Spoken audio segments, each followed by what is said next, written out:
Hey everyone, my name is Nick Manning and I'm a Flutter engineer. So I create Flutter apps in my free time and I kind of also create tutorial videos about it. So I am the creator of fluttercrashcourse.com.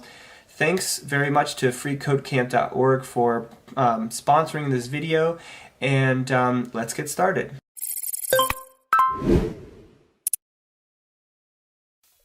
Hey everyone, my name's Nick Manning and this is my Flutter crash course. So I'm really excited to offer this to you because I've taken about 6 or 8 months of filming and content creation and I've boiled it down into this course. And what it's meant to do is save you time learning Flutter. So what you see here is my show notes, and as every video I'm going to do, I'm going to walk through my show notes so you can read along and take notes on your own. And in terms of my background, I've been writing software for about 20 years, 5 of those as an iOS engineer. So to follow along, some of you might not want to follow along, you just want to watch, that's fine. But you're going to need everything that the Flutter website says. So any kind of main operating system, popular operating system, latest version of Flutter, and an iOS simulator or Android emulator. So make sure you have that installed and all set up. So if you want to, if you don't know how to set that up or you're having problems, you can go to my website or the YouTube channel that I have, and I have specific videos on how to set up Flutter step by step for Windows and OS X. So experience level required. So you need to have experience with one existing programming language and also something that you've coded, like a website or a web app or even a mobile app. You don't need to, but something that you've done in the past so that you know some basic programming, you have some basic programming skills. So let's get started here. If you want to, again, go see other videos, check out fluttercrashcourse.com, but we're going to now start our first lesson, which is chapter 1, which is creating a basic screen. So stay tuned. Hey everyone, so in this lesson, we're going to cover layout in Flutter. So we're going to be using a widget called column, and what column does, it lets us lay out widgets from top to bottom. So let me show you what we're going to be eventually coding. This is the location detail screen of our app. It's called the Tourism Co app, and the location detail screen shows a number of things, and you can tell that we can use this column widget because widgets here are laid out from top to bottom. So there's another widget called row, and row lets you lay out stuff from left to right, for example. So but you're pretty much most of the time going to use this column widget because a lot of content on a mobile app is a column style layout. So in this video, we're going to cover implementing 3 text sections. So text sections let us define the area for, let's say we want to show summary and then this snippet of text. That's what a text section will be. So let's get coding. So last time we left off with this home page, and we're going to rename it to location detail. So let's do that really quick. And name this directory location detail because that's the convention of the code organization we're going to use. So we have a number of screens, and each directory is the name of the screen, and then the name of the file, the main file that defines that screen is also that name. So let's define that, and I'm going to now stop my app and restart it. I can't use the hot reload because I am changing the file name. So sometimes we can't use hot reload. So while that's starting, let's go over column. So I'm going to render 3 text sections, but I'm not going to just display text. I'm going to display colored boxes. So colored boxes are going to show us how that content is the bounding areas for each piece of content. So one way we can define a colored box is using a widget in Flutter called container. So container is kind of like the div of Flutter. It's a div in HTML is just a bounding area that's flexible. You have different parameters you can define. One of those parameters is color. So I can just say container, and to define some color, I can use a property called decoration. So there's different types of decorations. One is a box decoration. It's just a generic way to define a box, some sort. And I can style that box using the color parameter. So I'm going to say color, and I'm going to say colors.red. So this in Dart means colors.red. Red is a static member, meaning you don't need to instantiate the colors class to refer to it. So that's why you have class name dot and then the value here. So lastly, container will take a child. So we're going to say child text and then whatever. And then we're going to save it. And one thing we didn't do is define our column. Forgot to do that. So column has a parameter called children, and children is it's a list. It's not a single widget. So and it is a list because you can have multiple items in your list. So we're going to define 3 containers here. So I'm going to just copy and paste this, and one's going to be red. One's going to have a background of green, and one is going to have a background of blue. Now nothing's happening here because we want to define some parameters here. I can define some text, that's fine. I'll just do that real quick. But you know, look at the screen. I mean, nothing really is happening that's interesting. It's just defining these little tiny boxes here. You can't even see the text. So what I want to do is define something called main axis alignment. And what main axis alignment does is it lets us control how each child is vertically spaced on the screen, or how it's laid out. And when I say vertically, for column, it's vertically. So main axis is something generic. So I'll take a step back. So main axis is the main axis of the widget that you're using. So if you're using a column, the main axis will be a vertical line on the screen from top to bottom. If you're using the row widget, the main axis will be a horizontal line from left to right. So the main axis says something that's loosely defined, and it depends on the widget that you're using. So the main axis alignment controls how content is laid out from top to bottom. I have the following options. I have space evenly. So let's try that. I'll just go ahead, and you'll see that each box is spaced evenly on the screen. Pretty simple. I can also say, let's say end. So if I say end, each item will be rendered from the very bottom of my column, and column occupies the entire screen.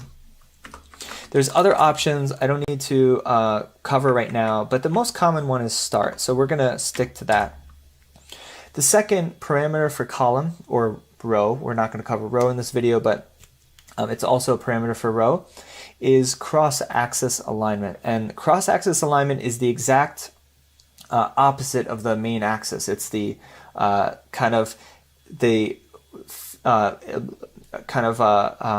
virtual horizontal line on the screen. So if the main axis goes from top to bottom, the cross axis goes from left to right on the screen.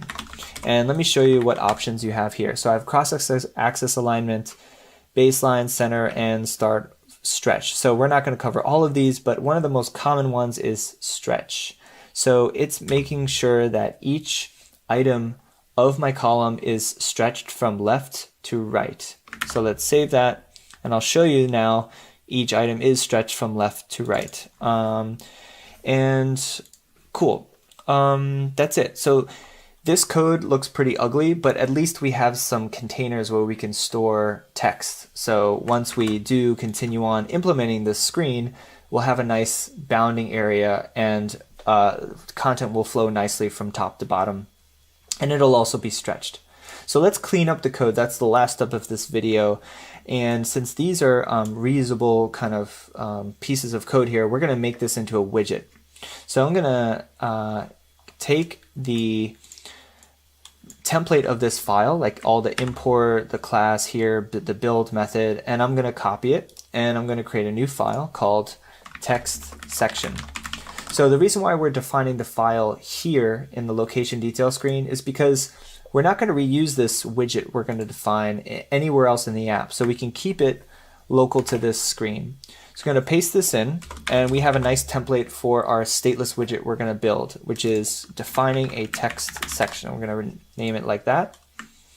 And then in the location detail screen, I can copy or cut the content we want to show. And I'm going to say container, and I'm going to say return here.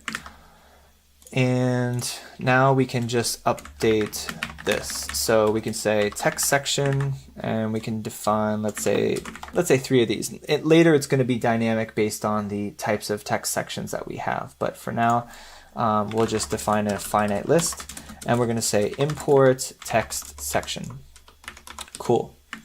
So this defines 3 red boxes, pretty useless. So what we want to be able to do is, for now, customize the background color. Even though we're not going to use it in our final screen, this background color property, I just want to show you how you can define parameters. So how to parameterize a stateless widget, or really any widget. So if we want to pass in a color, first off, I define a private member. Private meaning it shouldn't be accessed outside of this widget. It's just something that this widget should know about. And to do that, I say the type of member it is, which is a color, and I have an underscore for the name of the member, because that underscore means that it's going to be private. So I'm going to say color. And to customize it, I'm going to create a custom constructor. So a constructor lets me customize how I instantiate this class. So I'm going to say text section, because that's the name of the class. This is how you define a constructor. And well, what I could do is there's 2 types of parameters for constructors. There's in Dart, there's optional parameters and there's named parameters. So optional named ones and positional, sorry. So we're going to define, to keep it simple, positional parameters, meaning if I say color here, you know, we all will basically, how we use it is in location detail, I'm going to just say colors red, colors green, and colors.blue. And it's positional, meaning based on the, you know, this is the first argument, it knows that it's going to associate it with this parameter, simple. And then I can say this dot underscore color equals color. So this means, it's kind of like same thing in JavaScript, where this means it's referring to the instance of this class. So I'm going to say this underscore color, and it's going to give me the value of that parameter. It's going to assign it to this. So in Dart, there's a shortcut to this, this positional parameter. And I don't have to define the method body here. I can just say this dot underscore color. And what that does is, for a positional parameter, it's going to take that value and it's just going to automatically make an assignment to the member here, this value. So whatever I pass in as the first argument here, it's going to assign immediately to this dot color. So that's pretty cool. So finally, we're going to refer to our member here. So it's customized. We're going to hit save. And let's see what happens here. Cool, it worked. What else we want to cover? Yeah, that's positional parameter. I mean, the last thing that you should do is say that this private member is final. And what final means is that once you set it, you can't change it. And that's really nice because it makes anyone reading the code know that they shouldn't change it. They can't, because the compiler will give you an error. And we don't need to change it after that assignment's been made. So I just say final here, and that's just like a best practice. So that's it. Later we're going to add some real text. We're going to style it. We're going to see now how the layout is defining how the text is constrained. But for now, it's pretty simple, and I hope you have a good idea of main axis alignment, cross axis alignment, and if you want to do like some bonus work, change this to a row and try that out, or play out with the different options you have here. So let's continue on. Hey everyone, so in this video we're going to cover how to add images to your app, and it's pretty simple. There's 2 main ways to do it. One is to use an image asset, or a URL of an image. So in this video, we're going to first import an actual image asset, like a file, like a JPEG file, to our app, and we're going to include it in our pubspec YAML file, and then we're going to implement it.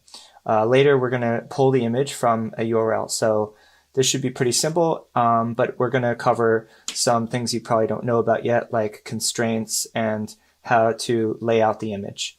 So in the last video, we covered layout. Let's just kind of review what we're going to go over and implement in the whole video series. So it's this detail page with the nice banner image at the top and some text sections. So what we've done is we've laid the groundwork for the text sections. It just shows some lines which we will implement in the next video with the text and all the formatting.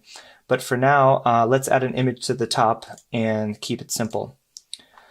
So to add an image, we're going to be basically going through the blog post for this video. So if you want to look at the notes, I will be showing the notes as we go along so you can read along.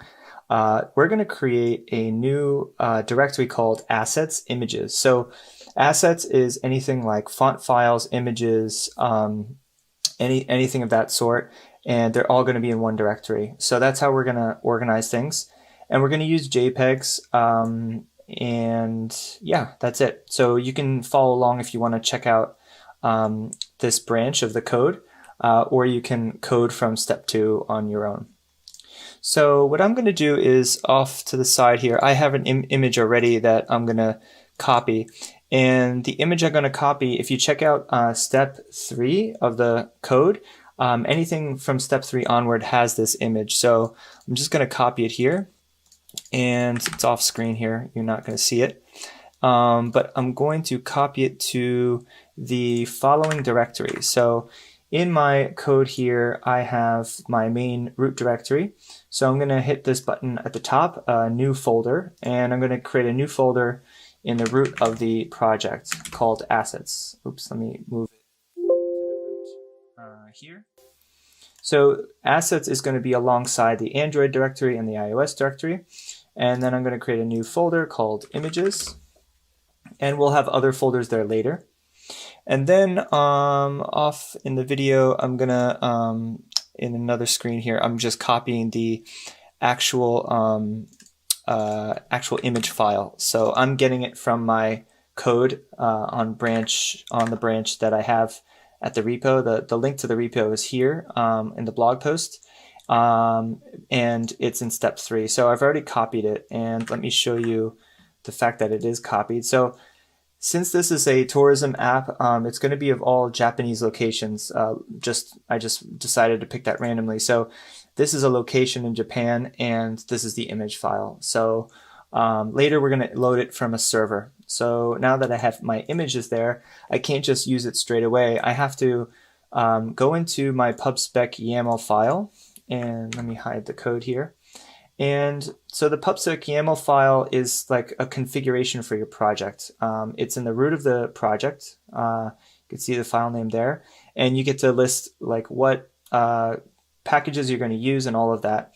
We haven't added any packages yet. We will get to that in another video. But if you scroll down here, you'll see that there's some example configurations you can enable. So in Dart, to comment something out, they use this pound symbol, right? This number symbol here. So if you just comment it out, you'll actually be able to use that config. And so the important part is to configure this correctly so that it'll work, or else if the formatting is messed up, it may not work. So what we're going to do is say, it says here in the description, to add assets to your application, add an assets section. So we have to have this line here, and it has to be indented properly. So the parent of this is Flutter, and then assets is here. So it's indented by, it's indented here. So like that. You can't do this. It has to be like this. And then we're not going to include specific images. We're going to just include the entire directory. So we're going to say, for all the assets we're using, we're going to say what the path to the actual images directory is. And that is assets/images. and then make sure to include the slash at the end. That way Flutter knows that you can include all the images there. So it's going to look like this. This is the blog post. You can see the notes. We're going to want it looking like this. Another gotcha is you want to make sure that this is indented as well. So the actual directive here is indented properly. So we're going to save that. And then let's implement the actual image. So let's see, we have the code here. So last time we had our location detail screen. So this location detail screen had just 3 text sections. We're going to fill that out in the next video. But what we're going to want to do is add an actual image banner at the top of the screen. So it's going to be one of our children of our column. So let's add that now. Let me look at what we want to do here. So because we want this to be its own widget, we're going to create a new widget the same way we created the text section widget. So I'm going to call this new widget image banner. So this is a widget we're going to create in just a second. And before we even implement it, we're going to just code how we want to customize it. So what do we want to pass in to the instantiation of this widget, which is only basically the file name. So that's what we're going to do. We're going to say include the path to the image. So we're going to say assets/images/ and then the name of the file. It's kind of weird because it's Japanese, of course. So if you don't speak Japanese, it'll look weird to you. But that's the name of the file. That's the name. That's going to be the name of our location when we show the text, corresponding text with that image. And note that later we're going to change this app to be dynamic. So we're not going to hard code the image. We're going to pull it from a web service API, right? For now, we're just going to hard code it to just get it to work. So next, we're going to include the widget that we haven't even implemented yet. And I'm just doing this for brevity here. So I'm going to say image_banner. So that's going to be the name of the file we're about to create. Remember that in Dart, if you don't know already, the import should be in alphabetical order. So I'm going to make sure that this is before this. And that it's underlined red because we haven't created it yet. So let's create it now. We're going to go into our location detail folder here. And because this widget is only going to be used by location detail, we're not going to have it live anywhere else. It's a widget that's local to location detail. If it was shared across the app, we would put it in a separate place. So let's call the, let's name the file the same name of the widget, image_banner, and make sure it's all lowercase. And then since this is a stateless widget, and we're going to implement it much like we did the text section widget we did in the last video. So I'm just going to copy this code here just as a template. And note that Visual Studio Code also gives you some options, and there's extensions to kind of use a hotkey to auto-generate a stateless widget really quickly. But that's not what we're not going to cover that. That's something more advanced. So let's name it to our image banner. And this is the name of our widget here. And we're not going to want to customize the color, but what we're going to do is be able to customize the path to the asset. So we're going to have a private member here, and it's going to be a string called asset path. So it's private again because there's an underscore here. Second, we're going to pass in asset path. So this is going to be a positional parameter to our constructor. So that means that when the person wants to use this widget, the first argument they provide to the constructor will be the asset path.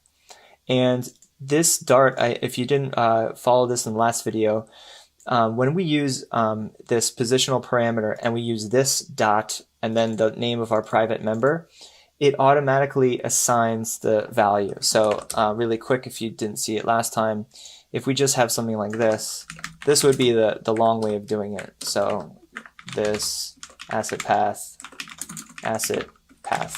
So this is kind of the long way of doing it, but we can't, this is just better to do it this way. So let's implement our image banner now. So what we're going to do is we're going to use the Flutter widget, the image widget, but we're going to wrap it in a container. What that allows us to do is provide some other options like padding or the height and all that. So you're going to want to wrap your images in a container or some other widget like that.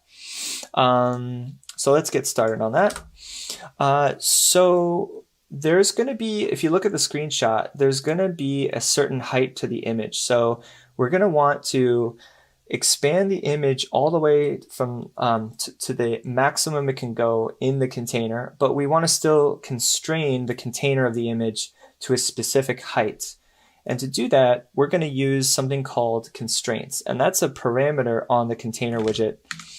And much like decoration that there's also something called, there's box decoration, but there's also box constraints. And what box constraints does is it lets us provide all these other options for how the content in that container is constrained.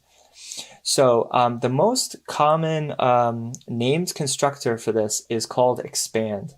And what that does is it says, let me expand everything, all the content in my container, as long as the height stays at 200 pixels. So to specify the height in Flutter or Dart, we're going to use a double. And a double is a certain data type. You could see it here.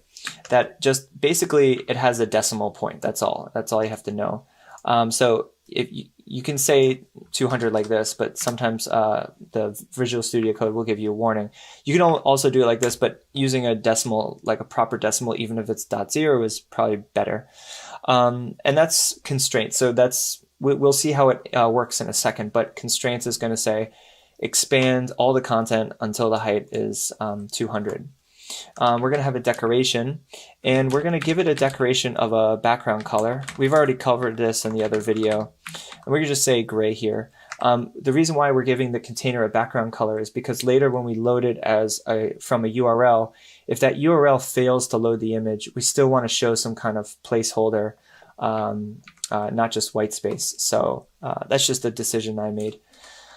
You don't have to do that. So the child now is going to be the image widget. So we just say image. And to use the image widget, we're going to use also a named constructor. And remember, a named constructor goes like the name of the widget and then dot and then the name of that constructor. So there's, as you can see here, there's different ways to use that different named constructors you can use. One of them is asset, which we're going to use. There's also file, memory, and network. So we'll use network later, but let's use asset for now. That's basically taking any asset you've specified in your pub/spec.yaml file. So we can now just provide it the name of the asset path. So we're going to say asset path. And the last thing we want to cover in this video, last main thing, is how the image wants to expand and behave based on the screen size or the container that it's in. So much like HTML or CSS, you can specify how it expands and all that. And the way you do that in Flutter is we use this fit parameter, and we use this kind of value called box fit cover. So box fit, like box decoration, box constraints, box fit gives you additional options like this. So fit height, fit width, cover, fill, contain. You can use these in your free time and click into them and read about them in the documentation. The documentation will explain how to use these, but in this video we're just going to use cover. And what cover does is it fills the image all the way as much as it can within the container that it's in. Cool. They have something similar in CSS as well. So let's save this. There's some syntax error. So we're going to make sure that we have the image asset finished here, and then the container finished. And let's see what else. We didn't. Okay. Might go like this. Make sure this is finished. And what else? I need a semicolon here. That's what it was, the semicolon. So I'm going to restart it, and there we go. The image loads, and it's exactly 200 pixels high. And now we can get started on the text of our app. So that was the tutorial here. And if you want to read through the blog post, it has all the code and you can read through it in your free time. And yeah, that's it. So thanks for watching. Hey everyone, so in this video we're going to be covering how to use custom fonts in Flutter, and we're going to be building out our screen here where we already added the image at the top, but we're going to start adding text sections here. So a text section will have, as you see here where it says summary, it'll have a title and it'll have a body. So we're going to implement that widget. And then we're finally going to cover text theming in Flutter. So text theming allows you to define all your style in one place for different types of elements in your app. And then that way your code is very clean because it knows what kind of style to pull from. So let's get started. If you want to follow along, I have the blog post here, and to get the font files that we're going to be using, those font assets, simply check out step/step04 branch of this the code repository, and the link is in the blog post. So let's get started. We're going to implement first. We're not going to quite follow step by step the blog post in the blog post's order. We're just going to implement the actual text section first, because then I can apply the font and it'll just look like nicer. It'll be more understandable. So the first thing we're going to do is implement more features of this text section, because right now it's very contrived. It just shows colors. That's it. What we want to do is remove this color and be able to show a title and a body. So let's implement that now. So instead of color, we're going to implement two private members. One is title and one is body. We're going to update the constructor and update this. So this dot body.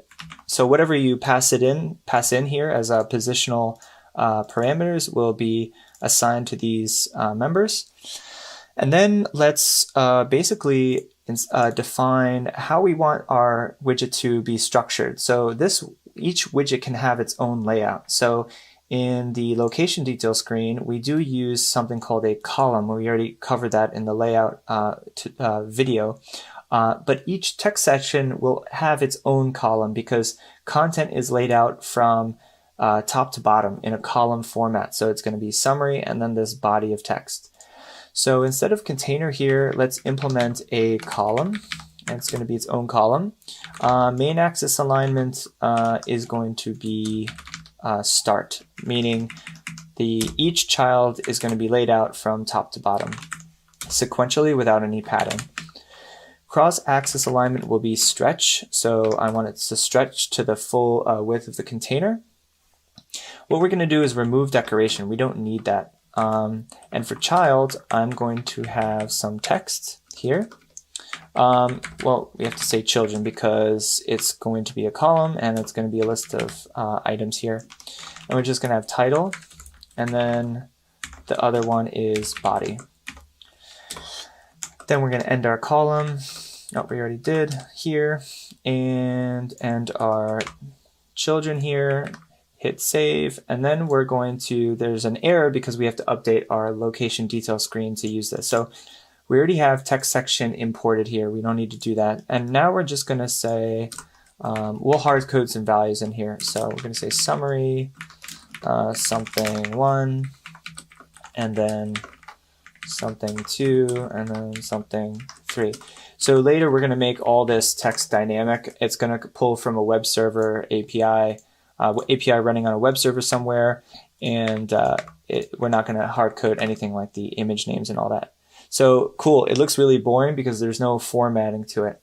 So let's cover that next. First thing we want to do is add padding to each of our widgets. So to add padding to each text bit of text here, we're going to wrap each text widget in a container widget. The container widget lets us define that the text doesn't. So to add padding to a container, because we want to control the different padding schemes, so we want to control padding on the left and right and the top and bottom, and it's going to be different for each. We're going to say const, which is a constant, edge insets, and then from LTRB. So that's a special named constructor for edge insets, and it lets you granularly define all that padding. So because this text section widget is going to share the same left and right padding, I'm going to, for simplicity's sake, define a constant up here, and it's going to be a static constant, and I'll get to that why it has to be static in a second. But we're going to call it horizontal padding, and for just brevity, because I use this a lot, I'm going to say hpad, and people usually will figure out what that means. The reason why it's static is because since I'm using a const here, it just has to be static. I can't, if you see, if I remove it here, I can't define a constant as a member of a class here. It has to be static. That's just the rules of Dart. So for the left and the right padding, it's going to have that value. For the top and the bottom, I'm just going to use a custom value. So I'm going to use 32 and 4. You don't really need to specify the decimal point, but I just like to because it's a double and it's just more consistent that way. So then we define the padding here. I'm going to end, let's see, text and end my container. And then I'm going to add, let me add my child. And then I'm going to add the other container, and it's just going to have different padding because of the fact that it's a just based on the design of the app, it's going to have different type of padding. So that padding will be, let me look at my notes, it's going to be 10, and just use the same value as horizontal padding here. Save it. So cool, now we have the things like nicely padded, and I'll add some more text here so you could see it like kind of looking a little more realistic. In the next video, we're going to add in real text here. So let me just paste that in. Cool. So that's just really, really ugly looking text, but it shows you that it's going to flow nicely and the padding looks okay. Okay, so let's cover the style of the app. Before we do that though, the style that we're going to implement uses a custom font, and so we can't implement that style without it failing until we add our font file. So let's go add a custom font. So to get the custom font file we're going to need, and let me show you the screenshot, that the font looks really nice. It's this font, Montserrat. I've checked out the step 4 branch of the code, and I'm just gonna copy the assets that I already have. I'm gonna do that off screen here because it's just easier. And what we're gonna do is in the assets directory, we're gonna have a child called fonts. So that's gonna be a sibling of the images directory. And then I'm gonna just paste it in here off screen. And boom. Okay, so the fonts got added. So each font file, I downloaded these from Google Fonts. Each font file has a special like family name, and what we're going to do is in our pubspec YAML file, as you remember, the pubspec YAML file lets you define packages that we're going to cover that, what we haven't used the custom package yet. It lets you define where your image assets are. So here, assets/images. But for this video, I've implemented this already, which you're going to have to type in yourself or copy from the example code. We can define a section called fonts, and it has to be indented properly. So you just do one indentation because it lives under the Flutter section. That's very important. We're going to call it Montserrat. So the family name you define here is the family name you'll refer to in your style when you define styles. So for each font file, I can specify the weight I want to use. So for this file, it's going to be 300, which is kind of like regular, light/regular weight. And then 600 is kind of a bold weight. So we're going to have two different weights. So make sure you save that, and the indentation is all proper. It's like using 2 spaces for each section. That's how YAML, the format YAML is defining indentation. So how do we use these fonts? Well, one thing we can do is in our text section, we can define in each text widget, just to get something to work, we can just say style, and then we can define text style, and then we can define all kinds of parameters for that style. But for cleaner, simpler code, we don't need to do that verbose way of doing things because that's going to get very repetitive. What we want to do is define one single style throughout the app. And it kind of works like CSS as well. And to define this style throughout the app, because we're using a Material App widget, the Material App widget gives us these shortcuts. And one thing, let me look at my notes here. One thing we can do here is define something called a theme. So this is how we use themes in Flutter. So a theme is something general, and there's different types of theme. So we're going to say theme and then theme data. And theme data lets us define various how various widgets are styled in the app. So the first thing we're going to define is the app bar theme. So the app bar is a material design terminology for the navigation bar at the top. So for iOS users, it's called the navigation bar. So we say app bar theme, and you instantiate an app bar theme class. Exactly. And so that app bar theme class is going to give you certain parameters. One is the just basic text theme of the navigation bar at the top. So let's define a text theme. And the text theme we instantiate here. And for the title of that text theme, there's different options you can use for a text theme. You can go over it in your free time, but these are the different. These are basically all the main options for a general text theme. And I won't get into this too much, but for the sake of brevity in this video, I'm going to define the text theme that I want to use. And instead of hard coding it into my file here, I'm going to define the text theme in a separate file so it's nicely organized. But for now, I'm just going to type in what I want to implement, and that's going to be app bar text style. This is going to be something I define as a custom thing. In just a moment, I'm going to implement it. So to organize your style properly, what I personally typically do is I create a file called style.dart. And that style.dart is going to define all the style in my app. And what I'm going to do is import material. And I'm going to define some constants at the top because I'm just going to paste it in here. And what this does, it lets me keep my style file very succinct and clear. So I'm defining specific different categories of text sizes, and then the name of the font I want to use. This is the core family name I defined in my pubspec YAML file. So I'm going to paste this in here. This is going to be my app bar style. It's going to be it's a text style, and it works a lot like CSS, so it's very easy to follow. It has a font family, so it refers to my font name, Montserrat. A weight, so for font weight, in Flutter you can define different font weights, so they all go from 100 to 900, and because I defined one that's called 300 in my pubspec YAML file, see here, I can use that weight.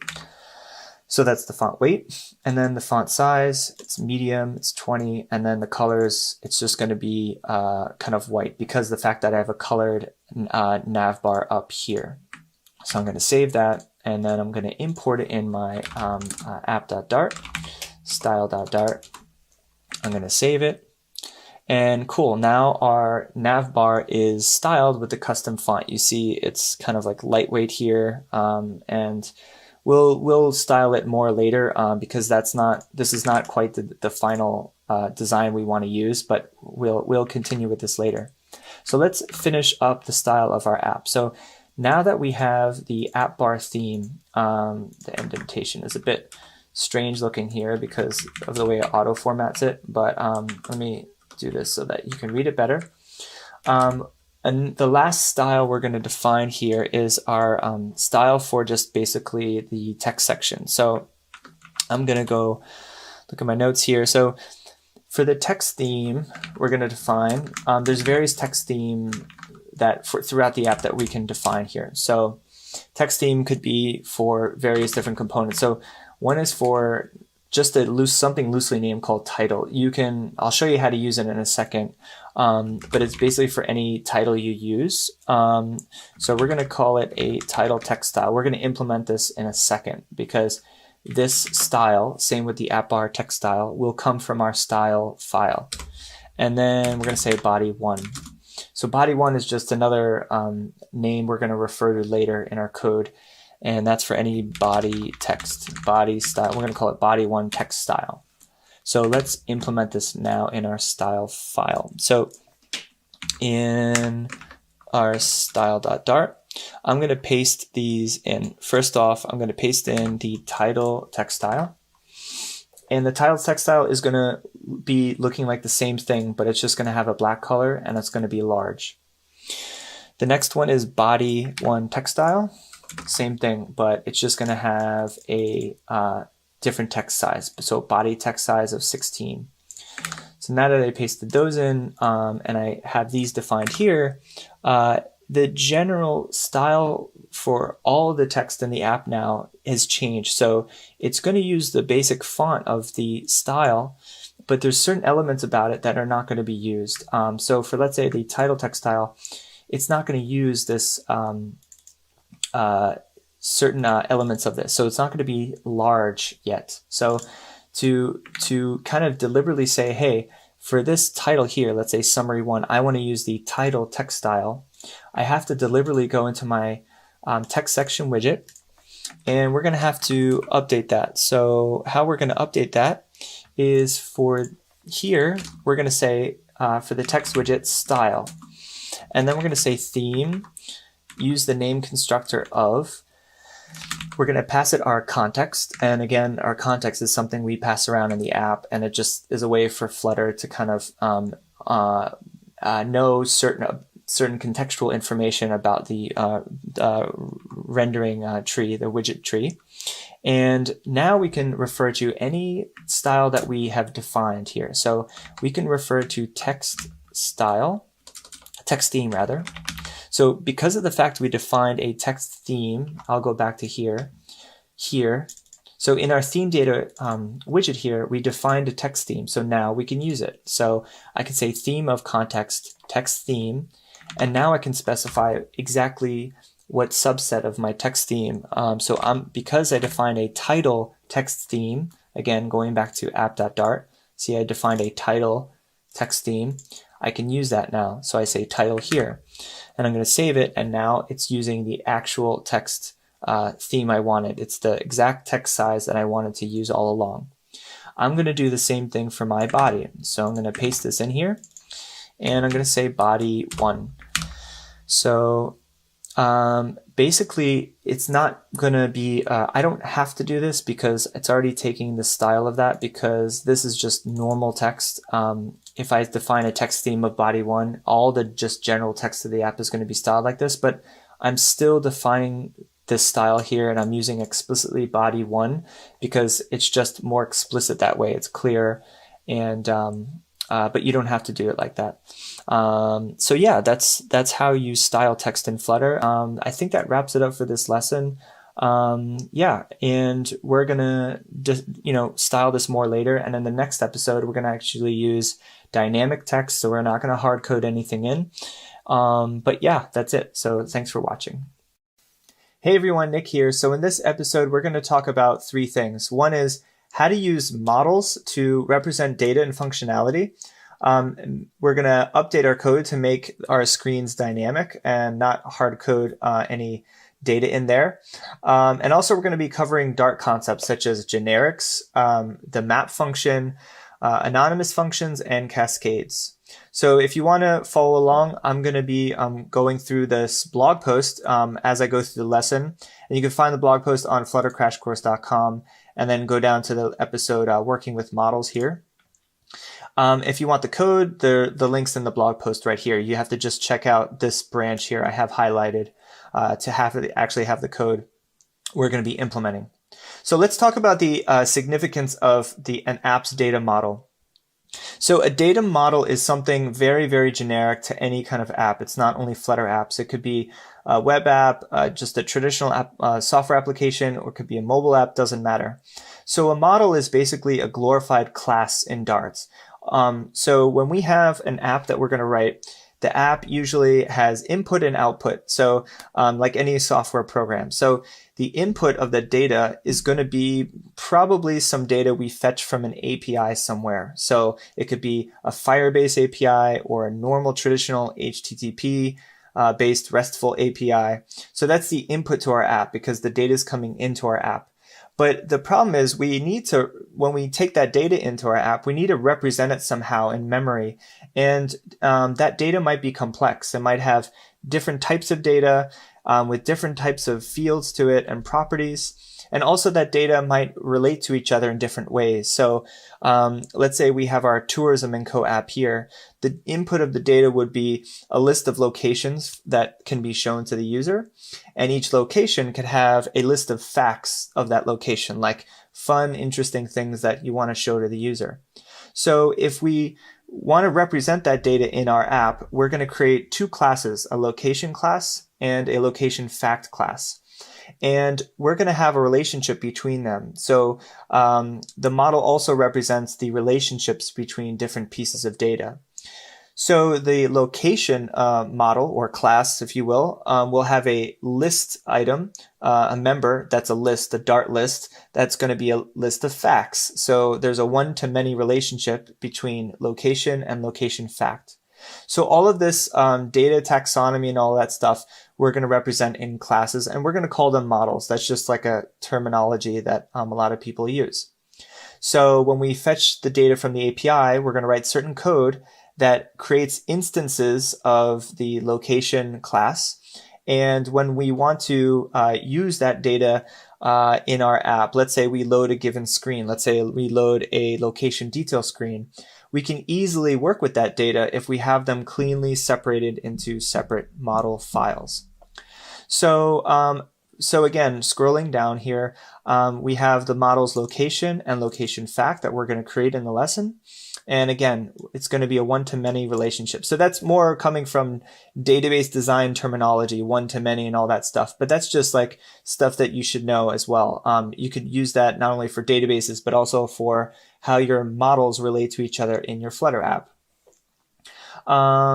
So this is how we're going to use our models. I'm scrolling down here. This is how, just as a given use case of how we're going to use our models. So our app loads, and then since we don't have multiple screens yet in our app, we're going to do that in the next lesson. We have a single location detail screen. It's going to load. We're going to say, hey, just give me, like from a list of given locations, based on a location identifier or ID, we're going to also add that in this lesson. Give us the name of the location and then render it in the navigation bar. And then for each location fact, again, it's a one-to-many relationship between location fact, render a given text section on our screen. So right now, as you can see in my simulator, I have 3 text sections. That's just hard-coded. So what we're going to do is update the code to render a given text section based on each fact we have associated with that. It could be 1 fact, it could be 5 facts. It depends on the location instance we're rendering. So how do we add our models?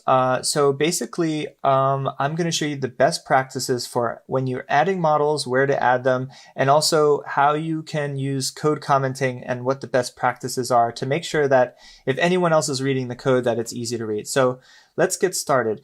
The code example that we're going to code is in this blog post. So I am going to open my basically, I'm going to open my code here, and I'm going to explore here, and I'm going to create a directory called models. So basically, in terms of code organization best practices, in the lib directory, there's going to be a sibling directory to screens, the screens directory that we have, and we're going to call it models. Then we're going to create a new file called location.dart. And now we can, let me increase the size. We can just implement our location model. So it's going to be, again, a class, and each class in Dart is going to be in title case, meaning the first initial of every word is going to be capitalized. And I'm going to have three fields here. I'm going to have string. A location has a given name. It's going to be, let's see, image path. And then it's going to be a list of location facts. Final list location fact. And I haven't created that yet, so it's going to have an error here. Facts. And then I'm going to update a constructor so that I can create this model very easily. So we've gone over this before, but we're going to use a shortcut here where if we use this .name, this .image path, and this .facts, we can, the constructor will automatically assign the values you pass in to your members. And that way we don't have to actually implement the class, like the constructor like this. And we've gone over this previously, so I won't go over that too much. And then we're going to import, a file we haven't created yet, location fact.dart. Make sure that the name of your model is in single case, like a location, because it is one given location. So don't make it plural. And also that goes for the file name. So I'm going to create a file name called location fact, not facts or anything like that. It's a one single fact. And a location fact, again, it's title case. Let's see what we want. It's going to have a title and a text. Let me just paste this in because it's faster from the blog post. It's not rocket science here. So a location fact is going to have a title and a text. And that's really it. So no errors are here. That's great. So yeah, let's see. So let's talk about how we're going to add business logic to our model. So business logic, again, is just a glorified term for just some code.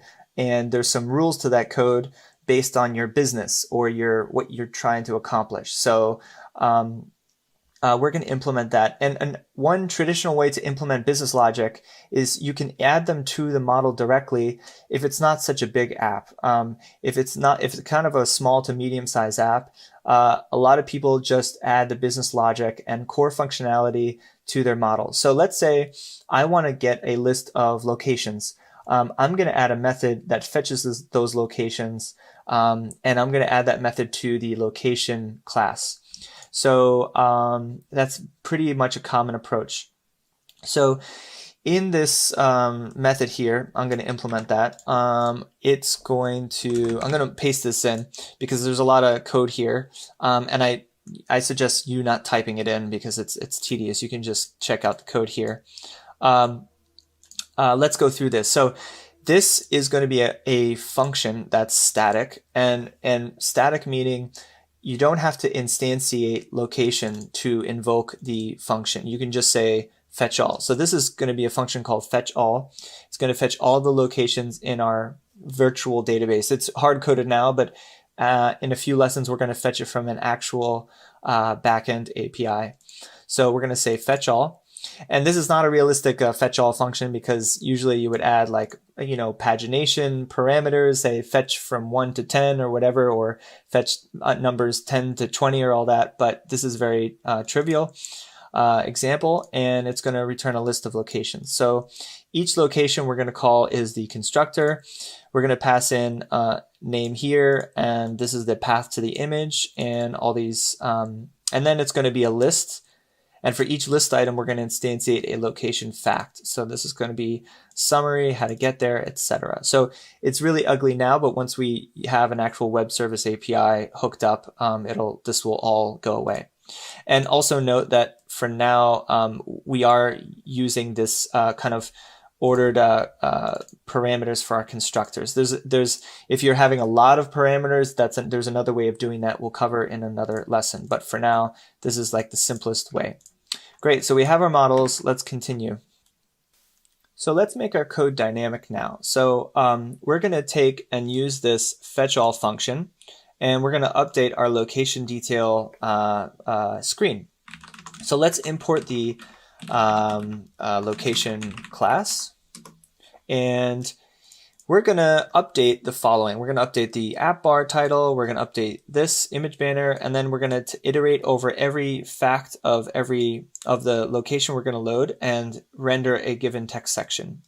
So how we're going to do that is a simple way at first. We're going to load all those locations in the build method. So we're going to say location.fetchAll. and then we're going to assign a given location.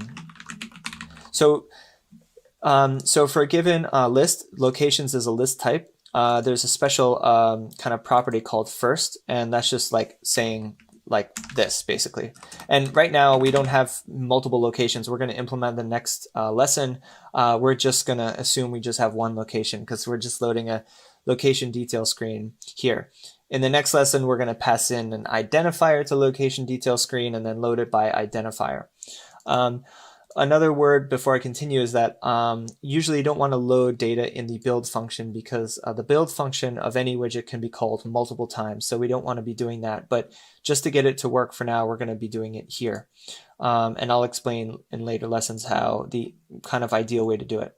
So now we have access to our given location. So I can update the title here and I could say location.name because location has a name property. As you can see here, this is the name property. And then I can say in the image banner, say location dot image path. That's another property here. So let's reload that, and it looks like it's working pretty well. So what are we going to do with each text section? So basically, in Dart, there is a special function called map, and what a map does is it converts a list or an array. In Dart, it's called list. Of stuff to another list, but of another type of data. So if I have a list of, let's say, strings, I can use map to convert it to a list of actual objects, like a list of widgets, right? In our case, what we're going to do is we're going to have a list of location facts, which is an array of, I'll show you the model. It's going to be this data type, list of location facts. And again, just touching over this again, this is what we call generics. So we've went over this in the last few lessons, but I want to refresh real quick before I continue. It's going to be a list of location facts. So generics is basically the ability to define a given type for specifying the type of something. So you have to specify a list of something. You could say list of string, you could say a list of integers, and in our case, we're going to have a list of location facts. So that's what generics is. Anyway, the map function was we're going to say for a given list of location facts, we're going to convert that to a list of widgets of type text section. So that's what map does. It transforms one type of list into another type of list. So how are we going to do that? Let's make a function where we're going to take all this stuff, we're going to cut it out, and we're going to say some list of widgets, and then we're going to just add it in here after the fact. So before we go ahead and do that, let me implement a function that returns that list of widgets, that implements our map function. So what we're going to do is we're going to have a list of widgets that the function's going to return. And let me look at the code real quick. What were we going to call it? It was called text sections. So the blog post I just brought up has the kind of final implementation, but I wanted to do it from scratch here. It's going to take a single location, and that location we're going to say location.facts. Again, it's a list item, and we're going to say .map. And .map takes what's called a anonymous function. In other words, it's another word for it is a closure in Dart. And closures are something very pervasive through other programming languages. And the syntax is just kind of weird. A closure or an anonymous function is a function, but you don't give it a name. It's anonymous. You don't have a name for it. So f is our function, and we're going to implement our function right in here. So the function, because how a map works, the function will take one single parameter, and the parameter is it's a given fact. So anonymous functions in Dart have three parts to it. The first part is the actual list of parameters of the function, just like any other function. This is the list of parameters. And the number of parameters that's available is defined by this actual map here. So we know that if we click into it, this is pretty cryptic. This function that it's defining that we pass in will only allow us to have one kind of parameter. But I wouldn't look at this. This is pretty complex. Anyway, it's a list of parameters, and then there is a arrow here. It's called what's it, rocket notation or something, which is saying, hey, we want to define a single line implementation of our function. So in theory, we can do this. We can use curly braces and implement our function here. But what this arrow does is it lets us define, if the function is a single line, it lets us define the function as a single line of code. So we can say, and whatever we define here as a statement, it returns. So we can, if we want to return, let's say foobar, we can do it like this, right? So what we want to do is the implementation of this is return a text section. So remember, we had a text section widget here, and that's what we're going to implement. So text section. And then for the fact, we're going to have fact, what is it? A fact has a title and text. So fact title and fact text. So this, again, as I said, just to go over this one more time, because you're going to be using this a lot in Flutter apps, is map will convert a list of one type to a list of another type, right? So in here, it's going to iterate each fact in the facts list. And for each fact, we're going to execute a single statement as denoted by this. And that statement is going to return what's going to be pushed into the new list. So it's going to return a text section. And we implement the instantiation of our text section, and then it's going to return it. So this is going to return a iterable kind of list of stuff. So iterable of a given type. So iterable is another thing in Dart that's kind of like a parent grandfather type of something that you can iterate over. It's something generic, but it's not useful to us. So what we can do is we need to get a list. So for iterable, we can just say toList. And toList will convert something that's iterable to an actual list type here. So yeah, that's it. That's the implementation. Let me return this. And then we need to use this list of text sections we return here. So we can't just call text sections like this and pass in location, because we want to add, because this is a list, we want to add it to the existing list of, we want to inject it into our list here. So this is already our list. We want to inject it here. And basically, we're going to do this. We're going to use Dart's spread operator. And it's called a cascade. Spread is coming out in the next version of Dart, and that's different. But cascade is 2 dots, and what cascade does is it takes a given item and it lets you run a function against it, or make an assignment or do something else. So I'm going to say the cascade operator, and then we're just going to say add all. So there's a special function in Dart called add all, and what that does is it appends all objects of something that's iterable to the end of the list. So if we have a given list here, we're going to say add all, and then we're going to pass it something that's iterable. So text sections is iterable, and that's what we're going to do. So there's a lot to unpack there. But like, this is kind of a common situation. In Dart 2.3, which is coming out very soon, you'll be able to use another operator called a spread operator, which is 3 dots, and kind of tack on list items like that more easily.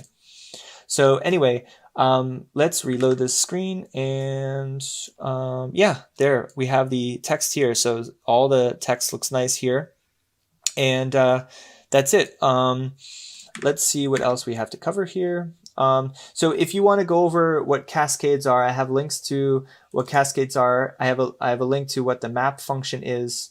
I have notes on it, but I also have a link to the actual documentation in the Dart website. So this is a link to it.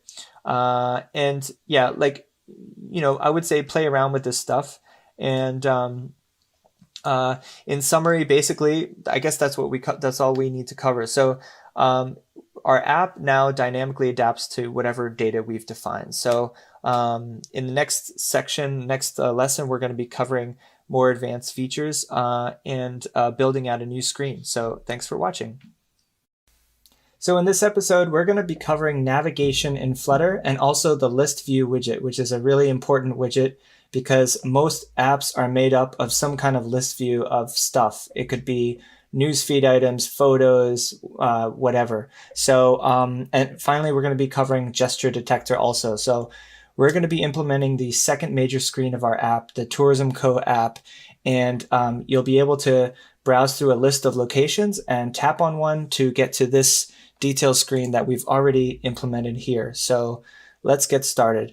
If you want to follow the code and just get a copy of the code we're going to be implementing in this lesson, you can check out the repo at this blog post on fluttercrashcourse.com. It's called Navigation in Flutter, and there's a link for the code for this lesson up here, and you have to check out the branch step/step 06. So first thing we want to do is update our fixture data. So fixture data, again, is just test data, but we want to show a lot more locations so we can show this list view widget easily. We're also going to add a new field to the location model, which is ID. And what ID is going to do is it's a unique identifier that lets us pass around in our app so that we can load a given detail screen. So if I tap on location with ID 2, for example, I then make a call to my backend to say, hey, fetch me all the data for location 2. So we're not integrating with a backend quite yet, but that's the kind of code we're going to implement before we actually do that integration, just to wire things up. So you can check out the branch to just copy and paste this new location data if you want. I'm going to do that right now. So let's open our project. So we're going to open the location model, and right now we only have one instance of a location. So we're going to want to create 3.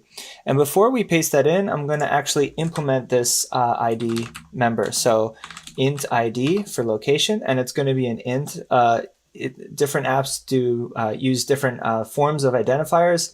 Sometimes they use a string as a GUID, but in our case, we're just going to use an old-fashioned just int. So we have to update our controller here, our constructor rather, sorry. And then I'm just going to paste in what I have here to the side, and that'll be a lot easier. So boom, done. That's it. Let's make sure we have the images in our app. So every location refers to an image, so an image file locally. Later, we're going to be loading it from a URL. So right now, I don't have all the images. So I'm going to have to take the images from the branch called step/step 06, and I'm just going to copy it now off screen. So I've checked it out off screen. I'm going to copy it, and then I'm going to now paste it into the assets directory and the images subdirectory there. So I'm going to paste it in, and boom, they show up right here. So make sure you have these images here or else they won't show up. Great. So let's go back to my blog post. So as you know, in every lesson, I follow my blog post. So if you want to see the show notes, you can as I talk. Let me increase the size for you. So our fixture data is done. So next thing we want to do is implement a new screen, which is the location listing screen. And this is going to be a stateless widget because it's not going to need to maintain any state. And it's going to also use a scaffold, which is that that convenience widget that lets us create a new screen. And we're going to create a list view inside of it. And a list view basically takes in a list of items, whatever that is. It's just a bunch of data, and it will render those items and automatically let you scroll those items if it overflows the screen. So this is the boilerplate, as you see in front of you, for the list, how we would use list view. We would basically fetch all of our locations and pass it, map them and we've covered map in the last lesson. So if you don't know about that, check it out. And for each location, we're going to display the location's name, period. And that's it. And then we're going to return a list for the list view. So let's continue on here. I will just implement it now, and we can build upon this. So we can add an image or make it tappable or whatever. So let's actually implement this. Okay, let's continue here. So open the so the screens directory shows all of our existing screens. Right now, there's one folder per screen. We already went over code organization. So this is how we're going to continue to organize our code. So I'm going to hit new folder, and we're going to call it locations, because it's basically a list of locations. And for naming your screens, you want to basically name them as simple as possible. You don't want to name it location listing. It's just too verbose. You can if you want, but it's just too verbose. So I'm going to call it locations, and because it's the main screen, I'm going to name it the same name as my directory, and that's really important to be consistent. So let's start implementing this. I'm going to paste in the boilerplate code for a stateless widget and also our imports. So I need to import app.dart and also the location model. So in terms of the simple screen, pasting that in, we want to use a scaffold. So I'm going to paste that in because we already went over this before. Let me increase the text size for you. And then I'm going to hide the left panel here so you can see it better. So the scaffold takes in a body, as you know, and let's go ahead and implement list view. So I'm going to say list view. And so there's different versions of list view you can use. Right now we're going to use the traditional list view constructor. There's some named constructors we're going to use later, but we'll cover that. So if you're used to list view already and you're implementing it in a different way, just follow along and just see how I implement list view.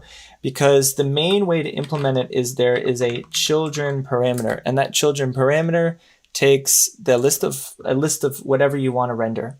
So it's going to be a list of widgets at the end of the day. And for now, we're going to make it really, really simple. So let's go back to the example in the blog post.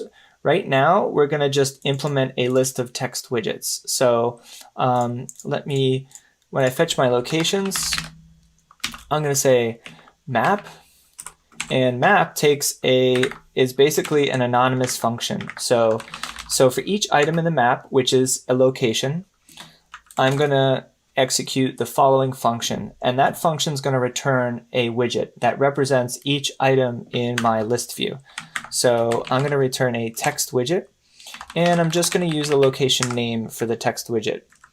And then finally, I'm going to convert it back to a list, because map returns an iterable type, and that's more of an advanced type that you don't really need to know about right now, but you just have to convert it back to a list, because that's what children is. It's a list of widgets. So we have to save that, and let's see, I guess that's it. Let's see if that rendered. So I have my emulator open here, and we have the detail page open now. So now we have to update the app.dart to kind of show this view right here. So let's go to app.dart. And a shortcut for opening things in VS Code is Command P, or if you're on Windows or Linux, it's Control P. And then you just type the name of the file. So that's really useful. So basically, the home screen is now not going to be location detail. That was just there for example's sake. It's going to be now location. So let's update our imports. And I'm going to update this, save it. And now let me just do this here. Bear with me. That way you can see the code in the screen here.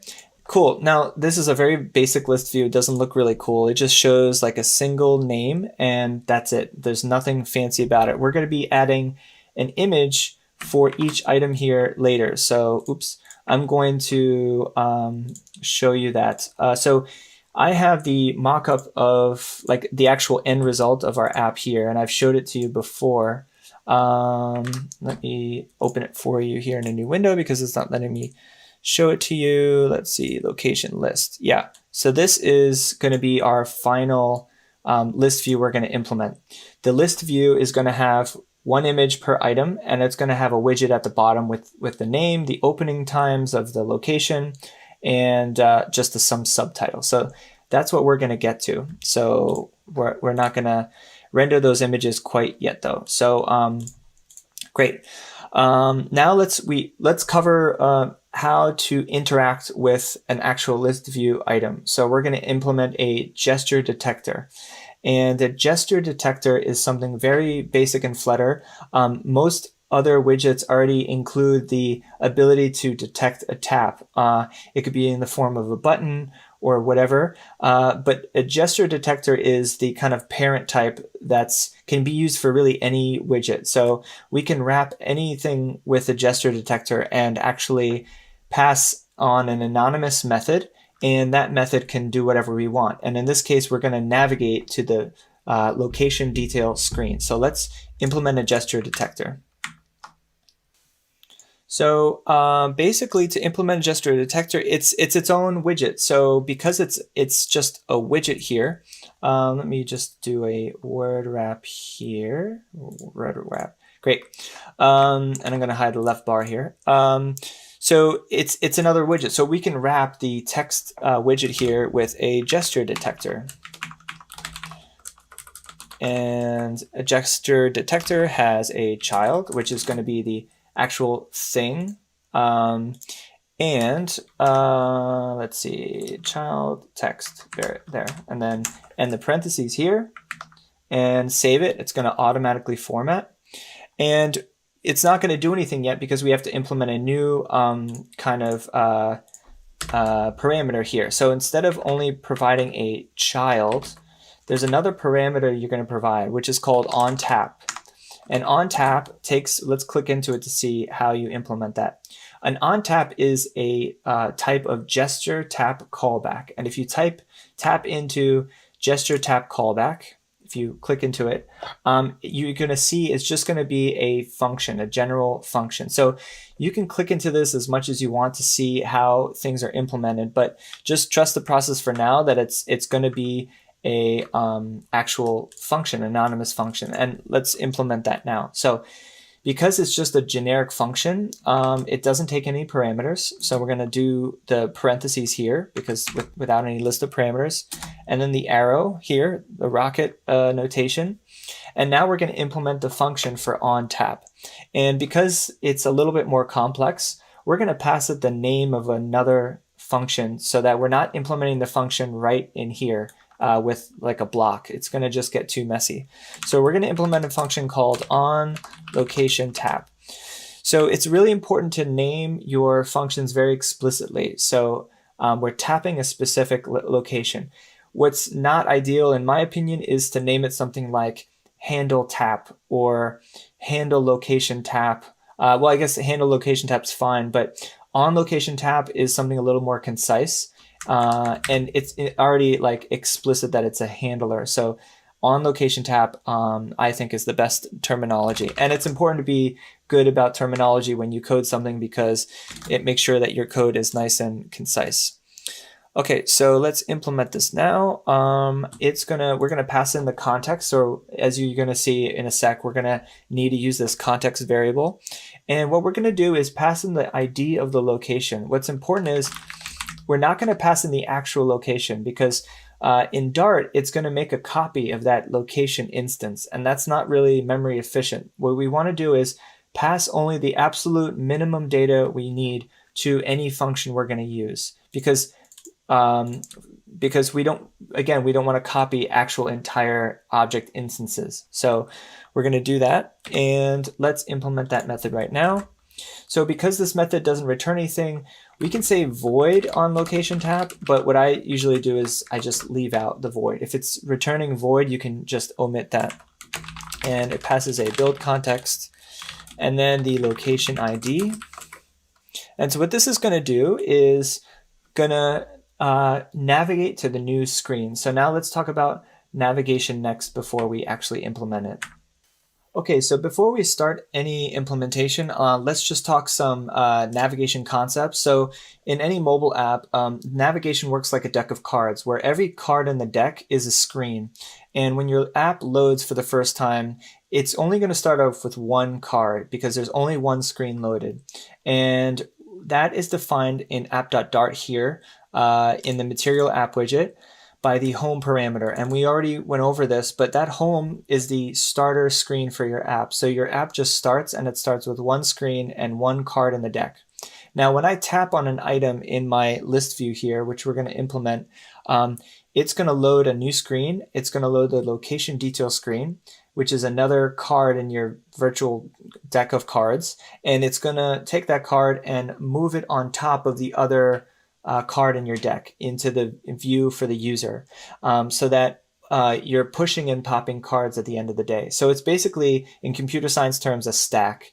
And that stack, you can push more cards on top of the deck, and the card on the very top of the deck is what shows to the user. And when you want to go back, so let's say they tap the back button, that card slides off the top of the deck, and the previous screen is still there for the user. So the previous screen is still in memory. So when we define a series of screens in our app in Flutter and a lot of other kind of mobile frameworks, you're defining a list of what we call routes. And that borrows from web app development terminology, where a route is a basic URL that is a path to a page. So the home page route is just slash. Another screen route is like slash whatever. So in Flutter, you're defining routes, and these are called named routes because for every route, you're giving it a name. So let's define that. There's a parameter here in Material App called routes. Now, ultimately, we won't be using this parameter because I'll show you the shortcomings of it.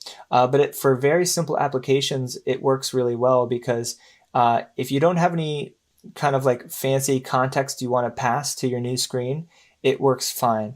And I'll explain that in a sec. I'll explain what I mean by that in a sec.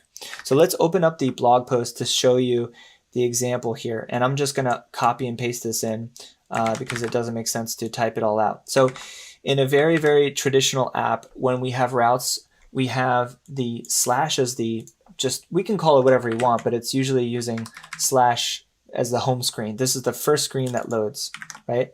And instead of home, we can say like initial route, and we can just refer to that route by name because the name of that route is just slash.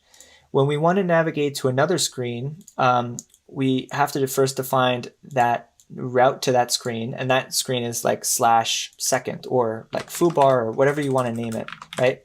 And to navigate to that screen, then I can refer to that screen by name or the route name. So I can say navigator pushed named context slash and then the name of the route. So going back to my detail page, if I tap on a location, I can say navigator, which is to basically work with navigation in Flutter. There's a class called navigator, and you say push names, which is a named route, and you pass it the build context and then the name of the route you defined. Very simple. Now, the shortcoming to this is like pretty clear because if your second screen needs to pass any parameters, if you need to pass any parameters to it, like foobar, whatever, like this, right? Where are you going to get the values to those parameters? That's a shortcoming because there's no way to define how those parameters, that data is going to get there if those parameters are dynamic. So for example, if I have the location detail screen here, location detail, and I need to pass the ID of the location we're loading, how am I going to know what ID that is? By defining it up here in material route. So there's a solution that we're going to implement, and it's standard Flutter, but it's not like documented very clearly. It's kind of a little bit more a ways into the official documentation. So I don't recommend defining routes like this because they're really, it's just that's the big shortcoming to that. And I hope that explanation makes sense. So let's basically take a pause and implement the location detail screen on how we need to load it, because I can't implement a working example of the location detail screen unless we update it. Now, we went over the fact that the location detail screen right now it doesn't take any parameters. Like, it just loads any random location, right? This is my location detail screen. It just fetches all locations, and then it says whatever first location you have, just load it. So we're now going to have to quickly update the location detail screen to take in a parameter. So let's go do that now. So we're going to have an int as a private member called location ID. Now remember, this is still a stateless widget because location ID, we don't need this data to react to any kind of state changes. It just loads this location ID when it loads, and that really doesn't change. So let's create a constructor now, a custom one, so that we can load the location ID and make an assignment to the private member. So I can call location detail, pass in the ID, and then we're going to need a way to fetch a specific location by ID and then load it here. And we don't have a method for that. So the only methods we have in the location model is just fetch all. So we're going to have to implement a method that closely resembles what we're going to ultimately be implementing, which is a call to our backend service, which fetches a model by ID, identifier. So let's go ahead and implement a function called fetch by ID. So we still have the fetch all, that's going to be used still. But I'm going to implement a static method because we don't need to instantiate a location. And it's going to return a location, fetch by ID, and that's going to be the name of it. And we're going to pass in a location ID.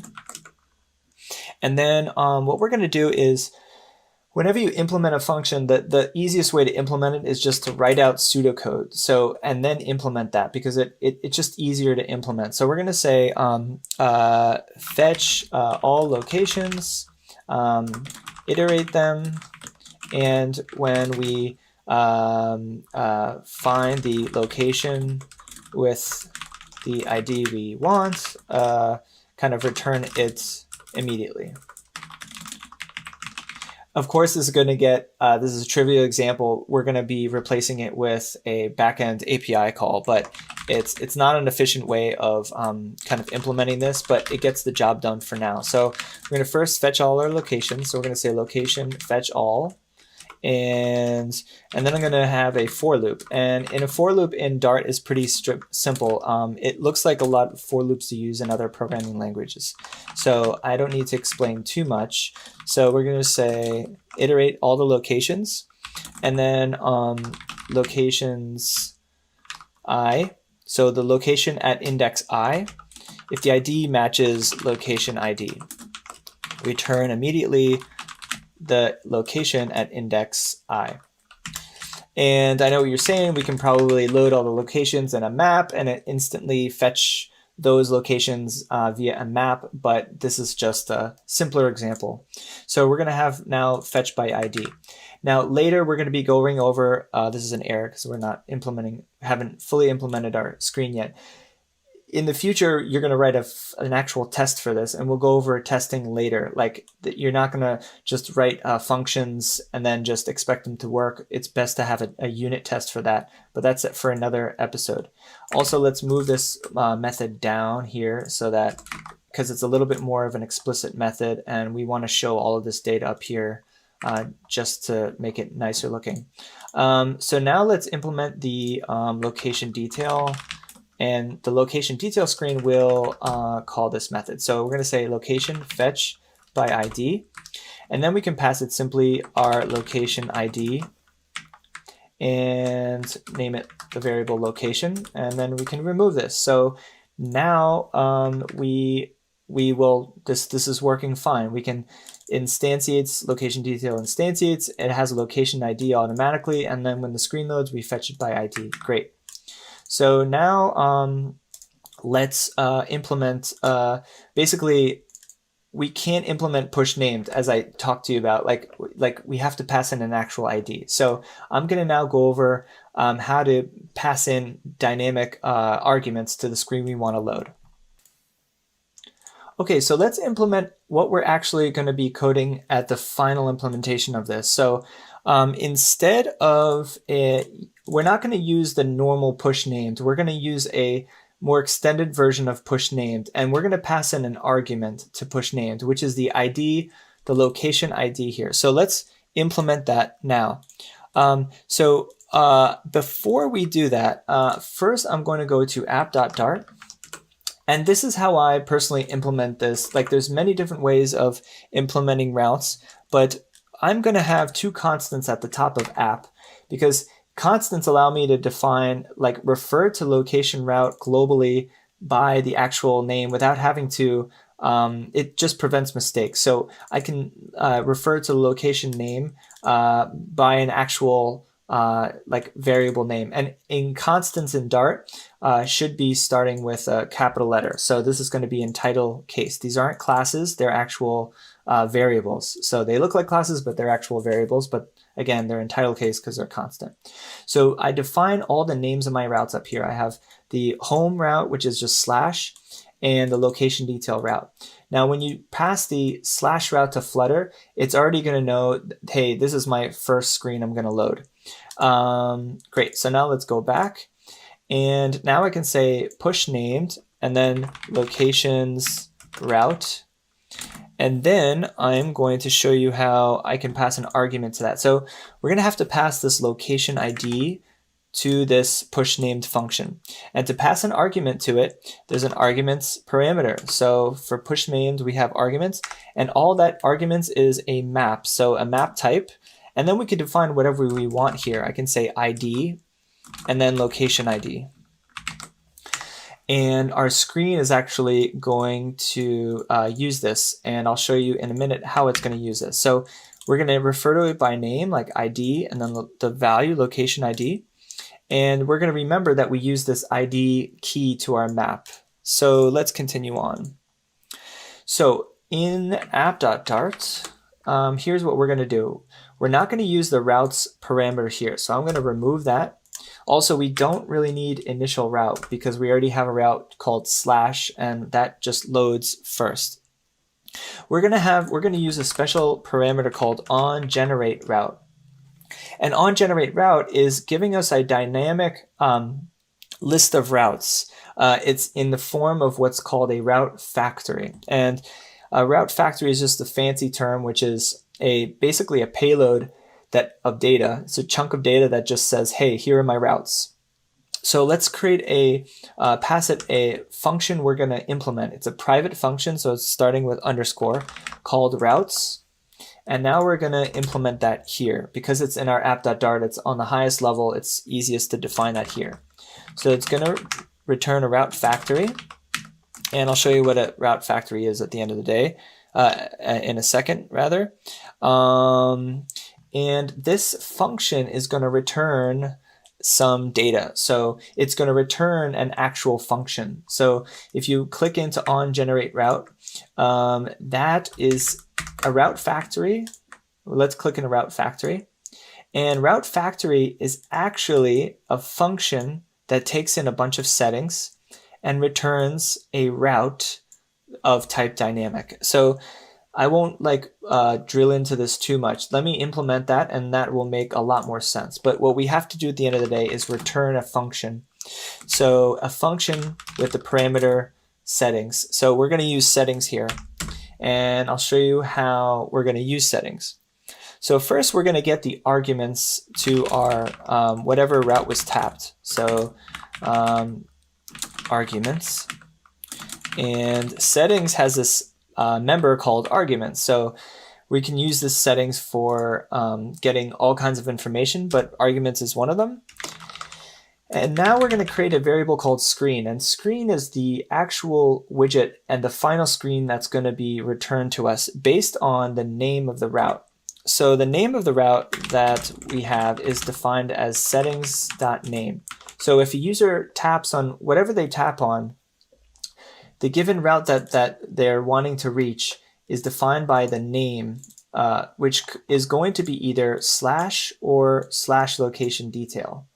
And what we're going to do is use a new feature of Dart called switch. And switch it's basically a glorified if and then else if statement. And it can have as many else ifs as you want, but it's just a more concise way of saying if something, and then else if something, and then else if something else, right? So instead of doing that, we can say switch, and we pass it the name of the route. And then I can say, in this case, if it's the locations route, I'm going to do something custom. I'm going to say my screen that I want to return is basically a new instance of the locations widget. And then I'm going to say break, because in a switch statement, it will go through every case until it breaks or you return something. So next case is the location detail route. And remember, every case has to be ended by a colon, not a semicolon. That's really important. And most programming languages have a switch statement. So most of you, if you're familiar with this, this is going to look like second nature to you. So for the location detail route, if I want to navigate to location detail route here, and that's defined by /location detail, I have to do something custom now. And I'm going to say location detail, and I'm going to use my arguments map here, and I'm going to refer to it by the ID key, and that's what we defined here. So locations, the arguments is a map, and there's a key in that map called ID. You should use single quotes, by the way, by default. And then now I can instantiate with a custom argument. So now I have my screen. I have to import it real quick. Location detail. Great, and now I can return it. So break, and now the switch statement has this final case, which is if none of the cases match, there's this default case, and you define it with just default colon. And then by default, we're going to return null and do nothing. And then finally, what I'm going to do is return what's called a material page route. And we know that we need to return this because a route factory is a function. And yeah, I won't get into it too much right now, but let me just say that it expects a material page route to be returned, right? And material page route is basically a type of route. So going back to the basically the route factory type, a material page route, basically, I didn't want to get too much into it, but it is a type of route. So you can use any type of route. There's multiple types of route, but the most popular is a material page route. And then material page route takes in a builder. And I wouldn't worry about builder. All it is a fancy way of being able to pass in something dynamic like an anonymous function here. So the syntax is a little weird, but basically it's a function that takes in a context, and you say, okay, what am I returning? I'm returning my screen widget, and that's it. So I know this looks a little weird, but basically this is how we define all the routes in our app that need to be dynamic. And what's nice about it is that it's defined up front in our app widget. So let's get this working, and then I'll show you how it's going to work now. So on generate route is routes. And before we get it working, I'm going to quickly clean this up real quick, because I want to use I'm basically going to take my theme data before we get it to work real quick. Let me just tidy this up because it looks pretty ugly. Let me say theme data. Sorry for the tangent here, but I want to just put this here, and I'll show you how easy it is to quickly get this tidied up. Great. So our main screen is very clear. On our app widget, we have just on generate route and our theme, and it's in a method here so that it's nice and clean. Cool. So now that we've gone over that, it was a little tedious, but let's see if this will work. So let's check our code again, push named. Okay, this should work. Let's see if this works. Cool. Now, it's not loading the location detail screen. And see, it's just like loading the location screen. So let's troubleshoot why this is happening. So in our app.dart, location detail, loads the location details, location detail route, and The name we're loading is, see, location detail route. So we have to push named location detail route. So let's hot reload this. And when I click on something, cool, it comes up. So we got it working. I can go back, and when I go back, it will pop it off the route. So you don't need to implement this pop method. Like, you don't need to manually write some code that says, push this card that's on top of our deck off the stack. It'll just do it automatically because we're using the Material apps, Material Designs app bar widget. So app bar widget automatically will show a back button when the screen appears if it's not the home route. Say, cool. So in our next episode, we're gonna actually implement the beautiful location listing screen, but this is just the nitty-gritty kind of mechanism for navigation. Let me make sure I didn't miss anything, because the blog post basically explains in detail how this is all implemented, and it gives you also links to the documentation. Let's see. Yeah, I guess that's it. Final app.dart file, cool. And I talked about going back and all that stuff like that. So there might be a better way that you have for implementing routes that are dynamic, that need dynamic parameters. But feel free to reach out if you have a better way of doing this. But for now, and how Flutter is implemented, this is pretty much the most clear-cut way of doing that. Everything's defined up front in app.dart. So thanks for watching, and yeah,